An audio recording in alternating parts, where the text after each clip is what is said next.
Hello बच्चों, let's see the question. In a species, the weight of newborn ranges from 2 to 5 kg.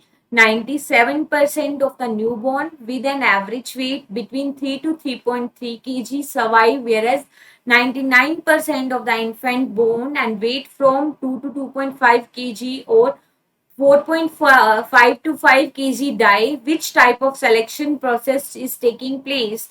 Option A directional selection, option B stabilizing selection, option D disruptive selection and option D cyclical selection. देखो यहाँ पे हमें natural selection के बारे में बताना है कि यहाँ पे क्या गिवन है कि न्यूबॉर्न बेबीज का जो वेट हुआ, ठीक है, जो 2 to 5 kg वेट के थे, ठीक है, the weight of newborn ranges from 2 to 5 kg. 97% of newborn with an average weight between 3 to 3.4 kg survive. ठीक है, 97% तो सर्वाइव किए, लेकिन 99% ऑफ इन्फांट जो कि 2 से 2.5 केजी और 4.5 से 5 केजी थे वो डाई हो गई. ठीक है, तो ये कौन से टाइप का सिलेक्शन है? तो देखो, अब देखो यहाँ पे हम क्या देखते हैं कि होमोलोगस क्रोमोसोम पर जीन लोकेट होती है और एक जीन के 2 एलिल्स होते हैं अल्टरनेटिव फॉर्म में. ठीक है, ये एलिल अगर दोनों डोमिनेंट है तो होमोजाइगस डोमिनेंट कंडीशन बोलेंगे. अगर एक डोमिनेंट है और दूसरा रिसेसिव एलिल है then we can say it is the heterozygous condition. और अगर हम बात करें दोनों ही एलिल अगर रिसेसिव है then it is called homozygous recessive condition. तो देखो, नेचुरल सिलेक्शन में हम क्या देखते हैं, it is basically of 3 type, that is the directional selection, stabilizing selection और डिसरप्टिव सिलेक्शन. अगर हम स्टार्टिंग में देखते हैं तो यहाँ पे हम होमोजाइगस डोमिनेंट रखते हैं, देन हेटेरोजाइगस कंडीशन और देन रिसेसिव कंडीशन.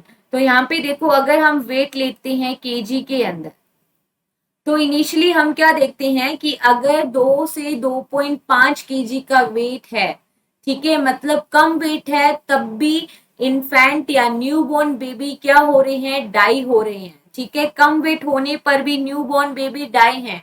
और अगर वेट ज्यादा हो रहा है 4.5 से 5 केजी, तब भी बेबीज क्या हो रहे हैं, डाई हो रहे हैं. मतलब कम वेट वाले बेबी भी डाई हो रही हैं और ज्यादा वेट वाले भी बेबी डाई हो रही हैं. तो ग्राफ किस टाइप से आएगा, इस टाइप से बेल शेप कर्व बनेगा. ठीक है, जिसमें हेटेरोजाइगस कंडीशन या फिर हम कह सकते हैं कि एवरेज वेट का जो पीक है वो हाई रहेगा, इसकी मीन वैल्यू हाई रहेगी.